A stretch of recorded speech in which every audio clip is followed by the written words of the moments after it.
Assalamualaikum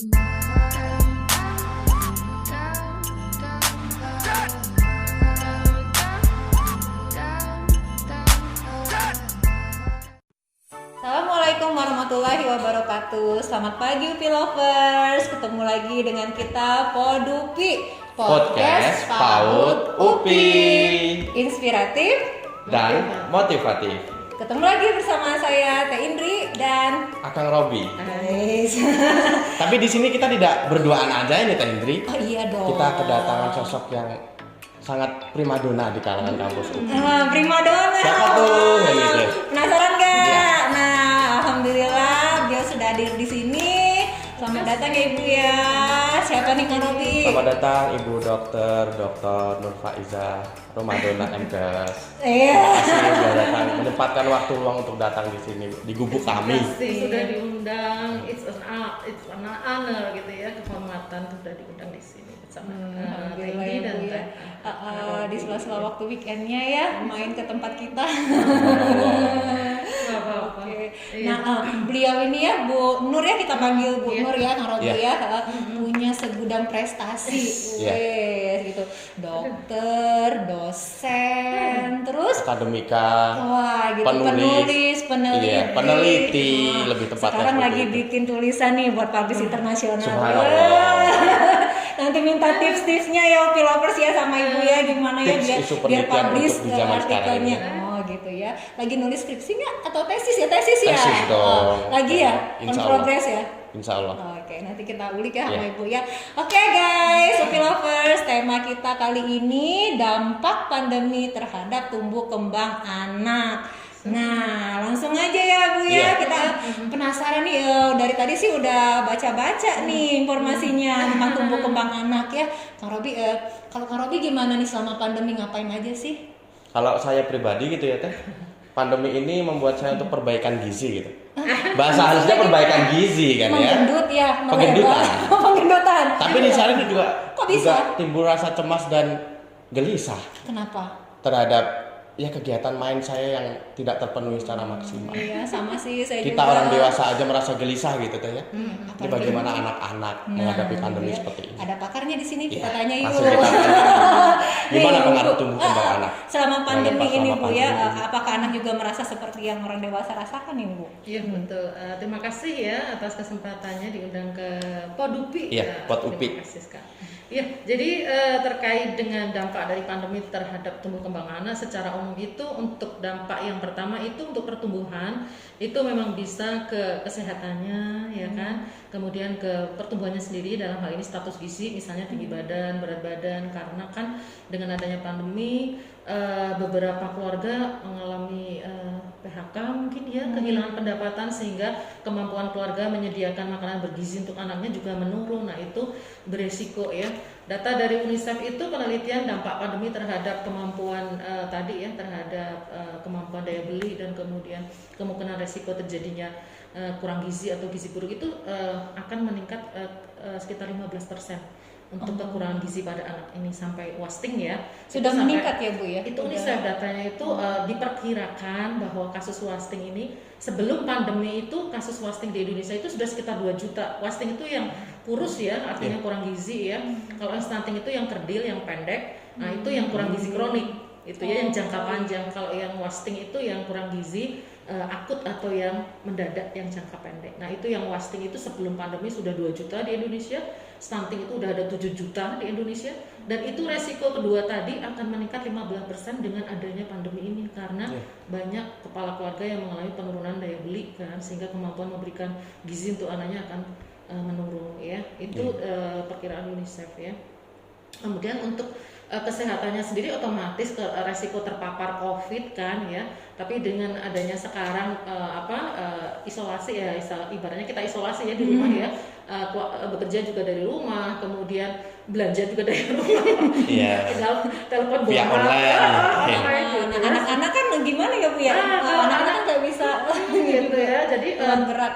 tapi kan dengan orang tua di rumah, anak-anak juga terjaga di rumah kan, karena anak keluar juga orang tua juga selalu wanti-wanti mungkin ya, hati-hati nanti ketemu yang lain beresiko ketularan gitu ya kalau anak keluar rumah. Nah itu memang secara umum terhadap kesehatan itu karena dengan adanya pandemi kan anak banyak di rumah. Terus tadi ya perbaikan gizi artinya makannya banyak terus kenapa main gadget kan gitu ya. Keluar mereka kan harusnya untuk anak-anak di bawah 6 tahun itu kan diharapkan itu aktivitas fisik sehari itu minimal 3 jam loh sebenarnya. Kalau minimal 1 jam lah ya, antara 1 sampai 3 jam itu aktivitas fisik ya, bukan olahraga ya. Aktivitas itu bisa berlari-larian, perosotan atau rigorous activity gitu ya, rigorous physical activity. Itu tuh yang bagus itu untuk mempertahankan kesehatan, kebugaran dan kemudian hormon pertumbuhan ya. Hormon pertumbuhan itu akan optimal kalau aktivitas fisiknya bagus. Anak yang diem nggak banyak aktivitas fisik, hormon pertumbuhannya juga menurun gitu. Sehingga kalau hormon pertumbuhannya bagus, saat dia tidur pertumbuhannya akan cepat dengan bagus gitu ya. Pertambahan berat badan, tinggi badan akan bagus. Nah, kalau dia jarang aktivitas fisik di rumah terus-terusan, otomatis kan makan main gadget gitu ya. Gitu kan sudah terpapar. Tumbuhnya ke samping. Betul, resiko obesitas karena makan terus, aktivitas fisik berkurang gitu kan. Jadi resiko obesitas naik. Kemudian tadi ya aktivitas fisik yang turun itu, dengan turunnya aktivitas fisik otomatis juga kebugaran menurun kan. Terus otot-otot juga kurang stimulasi, belum tadi resiko obesitas gitu ya. Dengan kurangnya aktivitas fisik juga imun juga akan turun kan gitu. Jadi dan salah satu untuk meningkatkan imun itu terpapar sinar matahari kan 10 sampai 15 menit. Hanya harus berjemur ya pagi-pagi di jam, ya. Di jam 10 ya, jam 10 siang atau jam 11 Ibu? Sekitar jam 9 sampai jam 10 sih ya. Jam 9 sampai jam 10 siang. Ada beberapa penelitian memang mengatakan antara jam 10 sampai jam 13, tapi ternyata indeks UV-nya terlalu tinggi. Nah, indeks UV yang tinggi itu membahayakan juga. Yang paling bagus itu. Resiko kan paparan terlalu lama matahari juga nggak bagus ya. Beresiko mengarah ke kanker kan, pajanan, kanker kulit kan karena sinar matahari kontak yang terlalu lama, betul.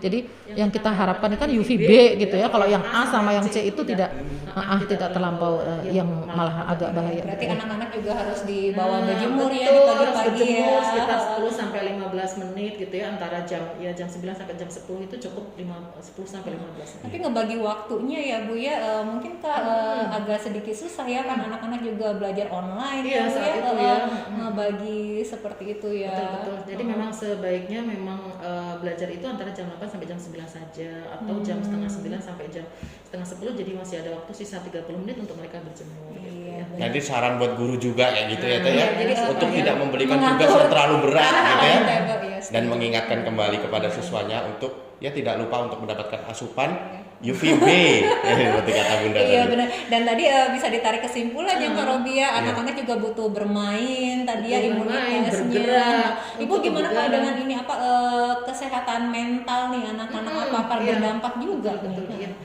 Tapi untuk secara umum anak usia dini kan mereka memang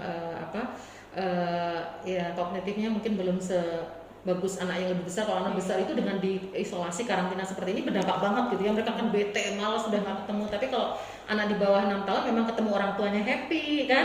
Terus kalau memang ada saudara serumah juga dia happy gitu ya. Kalau usia dini itu resiko gangguan mentalnya tidak seberat yang lebih besar. Kalau yang lebih besar kan tugas numpuk gitu kan, tidak ketemu teman, nggak bisa jalan-jalan, berarti bisa stres ya Bu ya?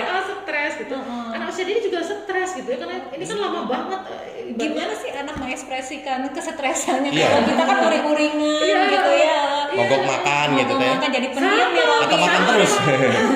Itu Robi. Mereka juga jadi cenderung tantrum, cenderung marah, kemudian menarik diri, nafsu makan turun. Kalau yang pada kondisi yang agak berat sampai segitunya ya, karena ibaratnya udah deket-deket ke kondisi depresi misalnya ya. Jadi mereka kadang jadi malas makan karena ibu kok nggak pernah keluar rumah, kok nggak pernah ketemu teman, nggak pernah ke rumah kakek misalnya. Jalan-jalan ke tempat wisata, pergi ke kebun binatang seperti itu ya. Betul. Jadi mereka juga sebenarnya, tapi kalau orang tua yang bijak kan bisa memberitahu ya. Jadi dan tetap misalnya ya ini mah kalau memang ada taman di sekitar rumah atau tamannya misalnya agak jauh, nggak apa-apa bawa gitu ya. Nah itu jangan di jam-jam sibuk, tetap mereka dikasih perlindungan, masker misalnya ya, mereka tetap bermain, tetap kena matahari, jadi itu mengurangi stres. Karena kalau di rumah terus isolasi ya memang pasti anak juga stres gitu ya. Tapi kalau orang tua minimal seminggu itu minimal 1 atau 2 kali itu keluar rumah, misalnya di taman nggak apa-apa apa-apa gitu ya, atau bawa aja ke taman lalu lintas misalnya ya. Atau di teras Atau di ya, teras kalau boleh misalnya. gitu ya. Jadi atau di depan rumah kan nggak banyak orang tuh, boleh mereka sepedaan, tungguin, boleh kita ajak main bola, ayahnya ngajak main bola misalnya ya.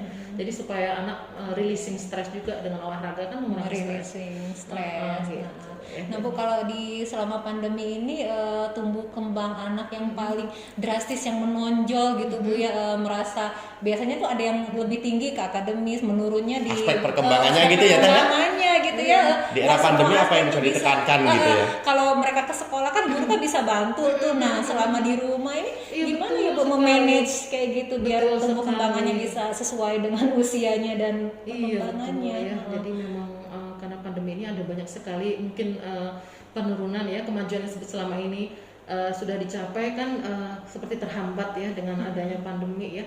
Jadi kita biasa di TK itu 2,5 jam bisa menstimulasi banyak kan, kognitif bisa, motorik bisa, sosial emosi karena mereka berinteraksi.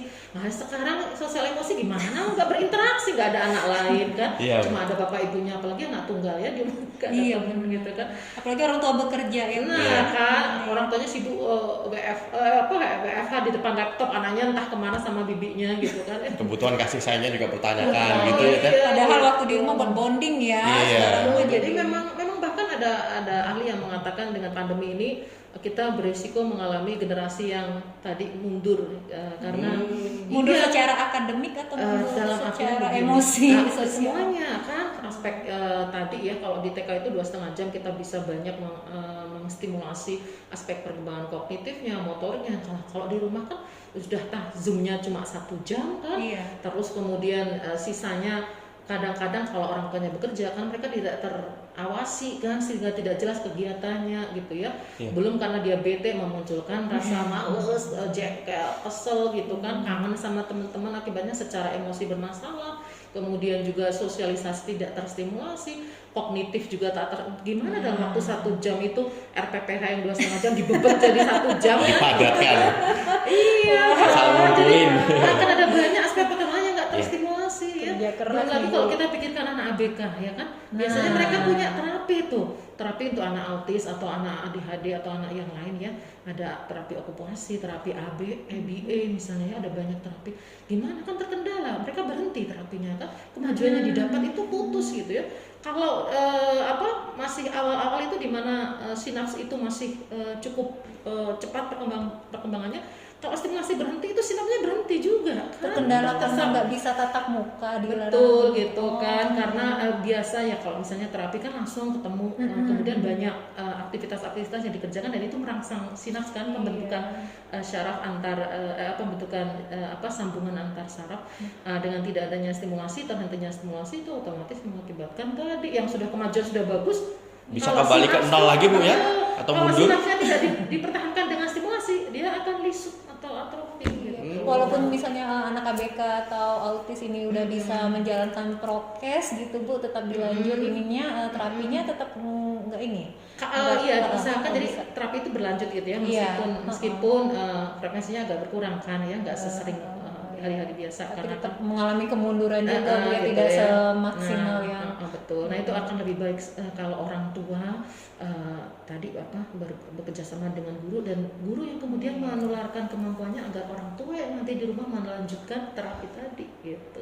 Jadi anak tidak terputus terapinya dan sinaps yang sudah terbentuk akan terpertahankan gitu. Karena kalau berhenti nggak ada stimulasi bisa lisut sinapsnya. Padahal itu kan sinaps terkait kecerdasan ya.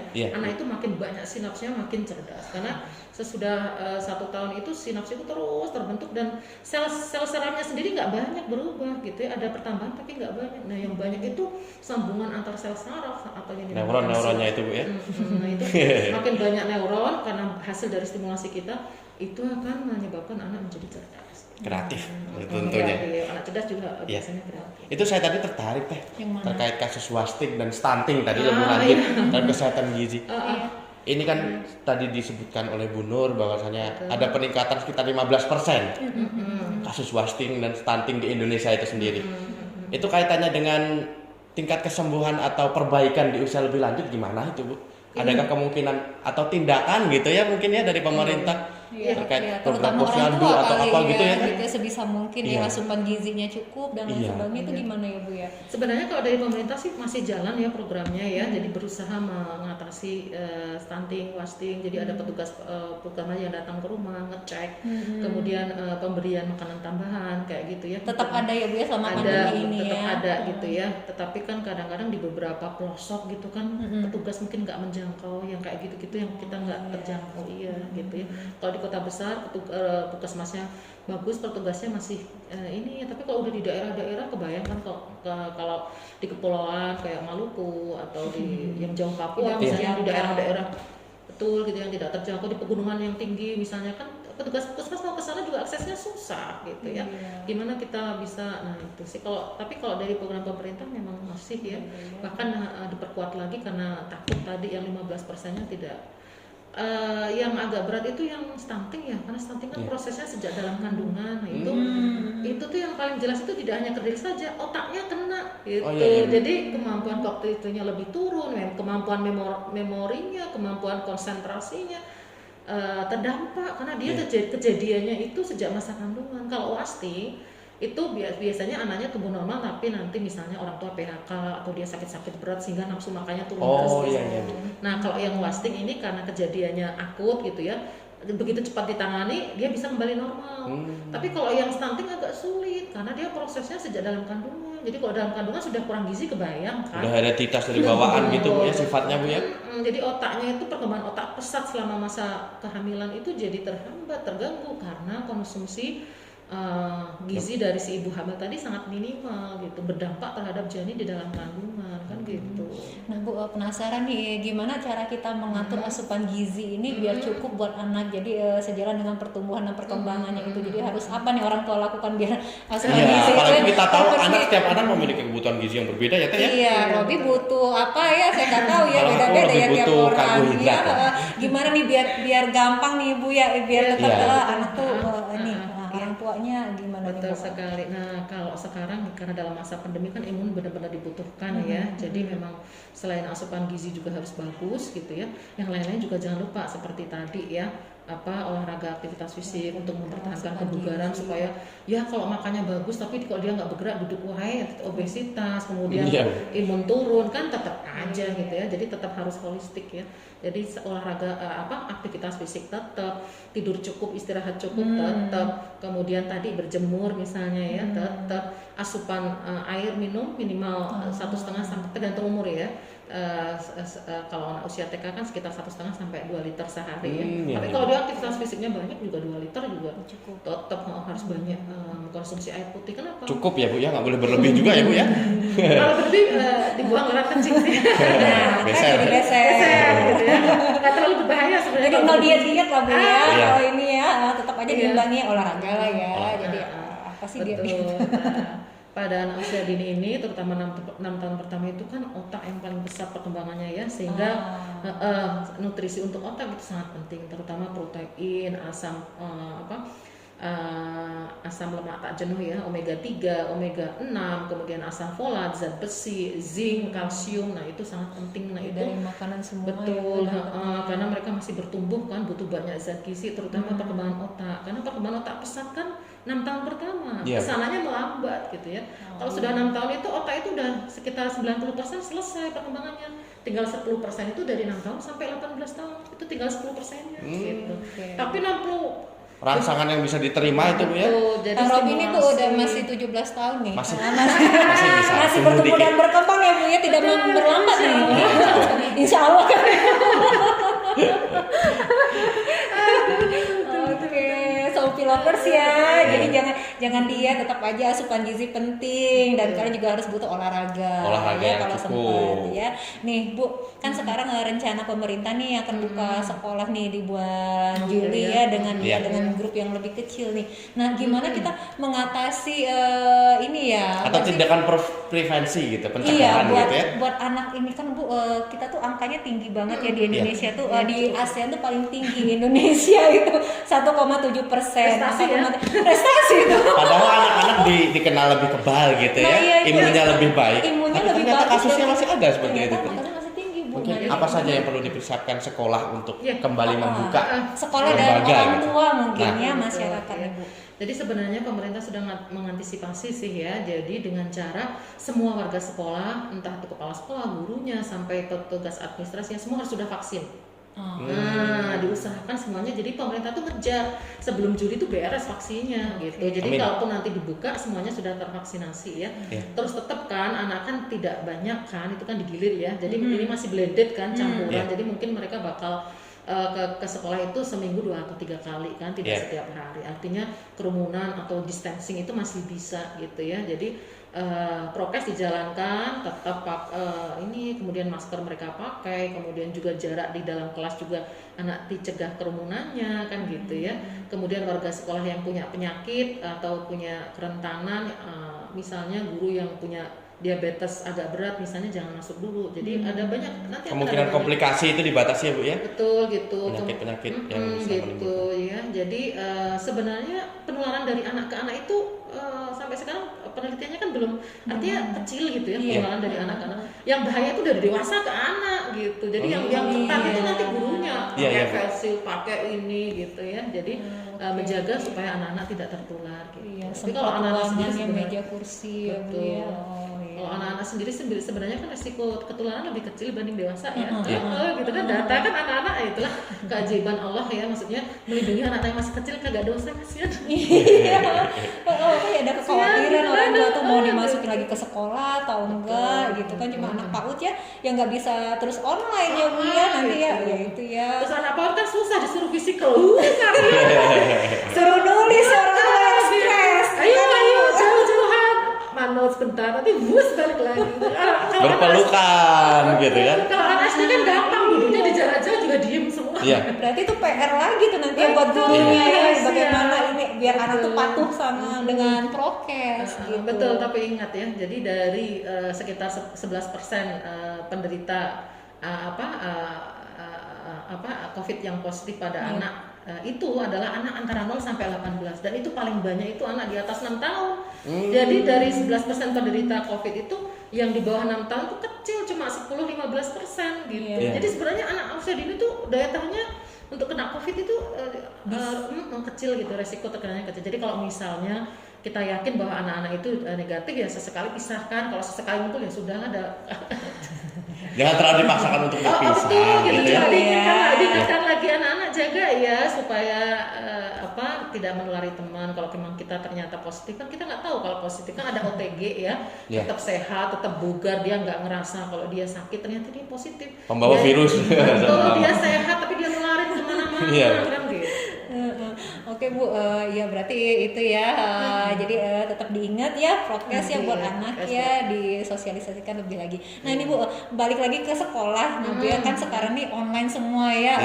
Saya aja Robi ya selalu gadget HP gitu. tuh nggak pernah lepas ya Bu ya, laptop lagi gitu, mata tuh di depan laptop terus ya depan.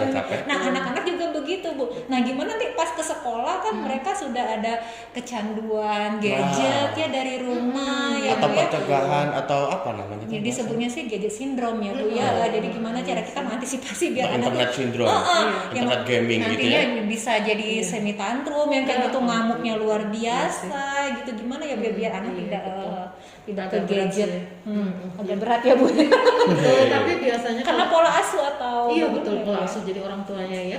Jadi disiplin yang diterapkan di rumah itu kurang bagus ya. Jadi mestinya kan kalau kita bahkan untuk anjuran WHO itu anak di bawah 5 tahun itu hanya 1 jam sehari, dan itu pun bukan bermain game tapi video call dengan nenek atau permainan edukatif, misalnya mengenal warna atau berhitung atau angka. Jadi orang tua yang mengerti, yang paham, mereka akan mengawasi terus apa yang dilihat oleh anaknya. Jadi dan kalau di bawah 5 tahun itu memang maksimal ada pengawasan konten seperti itu ya. Pengawasan orang tua yang pembatasan waktu gitu ya. Jadi tidak diajarin YouTube yang dia bisa mencari sendiri kan. Kalau seperti itu kan nanti nggak terkontrol ya kan. Jadi konten diawasi, jamnya dibatasi, selama dia melihat ini kita dampingi gitu ya. Jadi di luar pengawasan kita dia nggak boleh pegang gadget gitu ya.